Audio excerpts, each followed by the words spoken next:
Fala pessoal, tudo bem?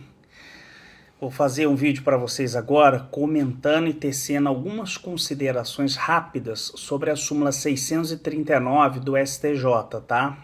Antes disso, gostaria de falar para vocês que com a publicação da Lei 13.964, que produziu várias alterações substanciais lá no Código Penal, Código de Processo Penal, Código de Processo Penal Militar, Lei de Drogas, Lei de Improbidade Administrativa, Estatuto do Desarmamento, Lei de Lavagem de Capitais, Lei de Crimes Hediondos, Leis de Interceptações Telefônicas e muitas outras.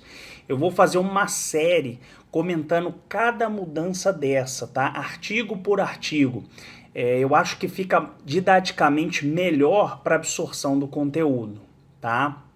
Então aproveita aí, se você não for inscrito no canal, se inscreve, ativa o sininho para receber as notificações dos próximos vídeos, deixa seu like de uma vez, se o vídeo fizer sentido para você ou de alguma forma gerar valor, compartilha com os amigos, tá? Vamos lá, vou colocar na tela aí para vocês. Súmula 639 do STJ. Não fere o contraditório e o devido processo, decisão que, sem ouvida prévia da defesa, determine transferência ou permanência do custodiado em estabelecimento penitenciário federal. Vamos lá. Como vocês sabem, a maioria dos presídios do Brasil é estadual. Mesmo as pessoas que estão presas em decorrência de processos oriundos da Justiça Federal, via de regra, ficam custodiadas em presídios federais, tá? E nós temos aqui no Brasil 5 presídios federais.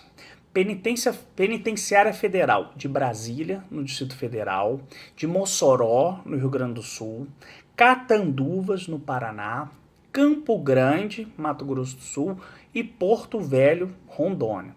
Cada penitenciária federal dessa, ela possui um juiz federal corregedor, certo?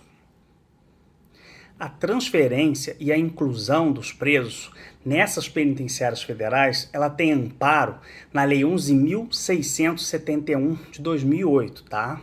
São consideradas de segurança máxima.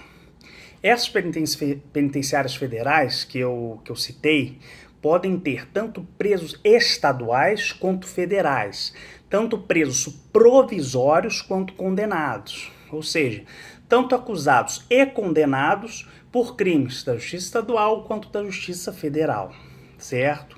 Vamos seguir. Qual o critério para esse encarceramento?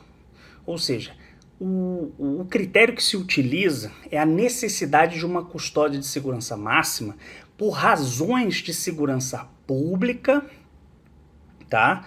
Ou até do próprio preso. Independente se esse feito foi julgado na Justiça Estadual ou na Justiça Federal. Aonde que está isso? Vou citar para vocês. Vou colocar aí na tela para vocês.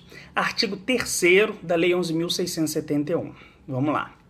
Serão recolhidos em estabelecimentos penais federais de segurança máxima aqueles cuja medida se justifique no interesse da segurança pública ou do próprio preso, condenado ou provisório, certo? Vamos continuar. Esse dispositivo ele tem uma redação muito ampla. Então, o que acontece? A gente precisa fazer uma complementação. E qual é o dispositivo legal que complementa? É o artigo 3º do Decreto 6877, tá? Ele traz 6 características e informa que para ser incluído ou transferido, o preso necessita possuir pelo menos uma. Vamos ver? Vou colocar na tela aí para vocês. Artigo 3º. Para a inclusão ou transferência, o preso deverá possuir ao menos uma das seguintes características. Inciso 1. Ter desempenhado função de liderança ou participado de forma relevante em organização criminosa. Ter praticado crime que coloque em risco a sua integridade física no ambiente prisional de origem. Inciso 3. Estar submetido ao regime disciplinar diferenciado, o RDD.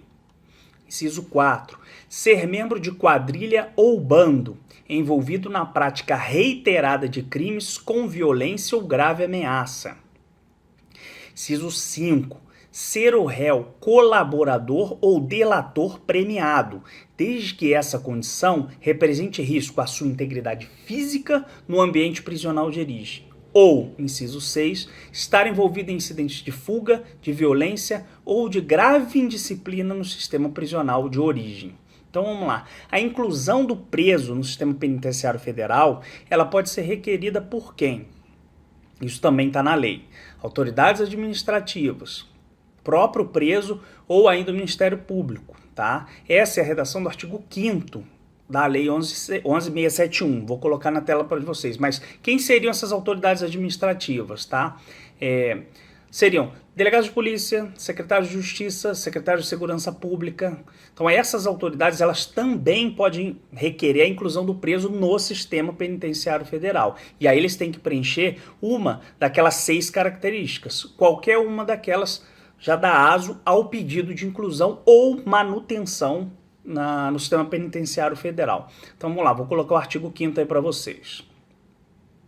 Artigo 5º. São legitimados para requerer o processo de transferência, cujo início se dá com a admissibilidade pelo juiz da origem da necessidade da transferência do preso para estabelecimento penal federal de segurança máxima, a autoridade administrativa, o Ministério Público e o próprio preso. Tá? Esse requerimento ele é endereçado ao juízo responsável pelo preso, o federal ou estadual. Nunca é diretamente para o juiz federal corregedor da penitenciária federal. Muito bem frisar isso, tá, pessoal? Após esse requerimento, tem informação que chama processo de transferência. Tá? E aí o juiz determina a oitiva da defesa, da autoridade administrativa, do Ministério Público e do DEPEN, que é o Departamento Penitenciário Federal. Isso também é previsão da lei. Vou colocar na tela para vocês. Parágrafo 2º e 3º do artigo 5º da Lei 11.671. Vamos lá. Parágrafo 2º. Instruídos autos do processo de transferência, que eu falei para vocês, serão ouvidos no prazo de 5 dias cada, quando não requerentes, a autoridade administrativa, o Ministério Público e a defesa, bem como o Departamento Penitenciário Federal, DEPEN, a quem é facultado indicar o estabelecimento penal federal mais adequado, ou seja, o DEPEN, além de ser ouvido, ele pode indicar dentre aquelas 5 penitenciárias federais qual é a mais adequada, certo? Parágrafo 3º. A instrução dos autos do processo de transferência será disciplinada no regulamento para fiel execução desta lei. Então, entenderam mais ou menos como funciona o motivo e o pedido de transferência para a penitenciária federal, né? E qual foi a pergunta que motivou a súmula? Foi o quê? A existência de vários processos que se indagava se era possível a transferência ou a manutenção do preso na penitenciária federal sem oitiva da defesa. Então o argumento se utilizava que isso não seria possível e haveria um cerceamento de defesa. Qual foi a resposta a isso? Qual a resposta que os tribunais superiores deram? A resposta foi, em virtude do que dispõe a própria lei, ele pode continuar preso sem oitiva da defesa. Mas aí vai haver o que a gente chama de contraditório diferido. Vou citar a lei que embasou a súmula. Vou citar o artigo. É a lei 11.671, como eu falei para vocês, mas está lá no parágrafo 6º do artigo 5º. Vou colocar aí na tela para vocês. Havendo extrema necessidade, o juiz federal poderá autorizar a imediata transferência do preso e, após a instrução dos autos, na forma do parágrafo 2º deste artigo, decidir pela manutenção ou revogação da medida adotada. Ou seja, como vocês percebem, quando houver situações de extrema necessidade, ou seja, emergenciais, haverá o contraditório diferido.